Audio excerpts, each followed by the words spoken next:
సార్వత్రిక ఎన్నికల సమరంలో భాగంగా రజకుల ఆత్మీయ సమావేశం రిటైర్డ్ ఎస్పీ బాల వెంకటేశ్వరరావు ఇంట్లో ఏర్పాటు చేయడం జరిగింది। ఈ సమావేశంలో రజక నాయకులు మాట్లాడుతూ రజక ముద్దుబిడ్డ గల్ల మాధవికి టీడీపీ టికెట్ ఇవ్వడం హర్షించదగ్గ విషయంగా భావిస్తున్నాము। అంతేకాకుండా బీసీ కులాలు అన్ని కలిసి మాధవికి మద్దతుగా నిలిచి అఖండ మెజారిటీతో గెలిపించాలని వారు కోరారు। ఈ కార్యక్రమంలో టీడీపీ గుంటూరు పశ్చిమ నియోజకవర్గ అభ్యర్థి గల్లా మాధవి మరియు బీసీ నాయకులు తదితరులు పాల్గొన్నారు। మరి చాలా సంవత్సరాల క్రితం ఒక బీసీ 2 అంటే బీసీ కింద ఇచ్చేవాళ్ళు పాత మిత్రులందరికీ తెలుసు। ఇప్పుడు మళ్ళా బీసీకి ఇది రావడం అనేది సంతోషం।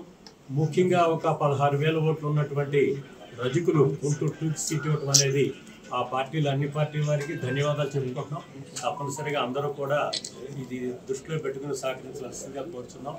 మేము అందరం కూడా ఒకటే చెప్తున్నాం, మొదటి నుంచి రజకులు ఎక్కడున్నా కానీ వాళ్ళు ఎంతో ఆస్పిషియస్గా అందరం మేలు కోరుకునే తత్వం కాబట్టి ఎక్కడున్నా కానీ ఏ పార్టీ రాజకీయాలైనా కానీ తప్పనిసరిగా సంఖ్యాపరంగా బీసీలో ఉన్నటువంటి 2-3 స్థానాల్లో ఉన్నటువంటి రజకులు సుమారుగా 4% పైన ఉన్నారు। యాదవుల తర్వాత మరి రాష్ట్రంలో ఎక్కువ మంది రజకులు। ఇట్లాంటి వాడికి చట్టసభల్లో తప్పనిసరిగా తగిన ప్రాతినిధ్యం కూడా అవకాశం ఉన్నంతరికి అన్ని పార్టీల వాళ్ళు కల్పించాలని చెప్పేసి కమ్యూనిటీ తరఫున రజకుల తరఫున అందరూ కూడా మీకు అందరికీ విజ్ఞప్తి చేస్తున్నాను। Thank you very much. అభ్యర్థిగా పోటీ చేసినటువంటి పిడుగురాళ్ల మాధవ్ గారు ఈ రోజున మా ఇంటికి రావటం చాలా సంతోషం। వారికి మేము ఆహ్వానం పలుకుతున్నాం।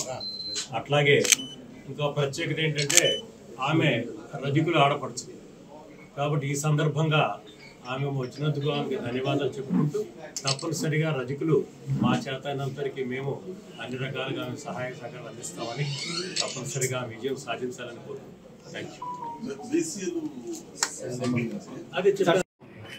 ఒక రజక కుల స్త్రీగా ఒక బీసీ మహిళగా గుర్తించి చంద్రబాబు నాయుడు గారు నాకు ఇంత అత్యున్నతమైన ఒక బాధ్యతను నాకు అప్పగించారు।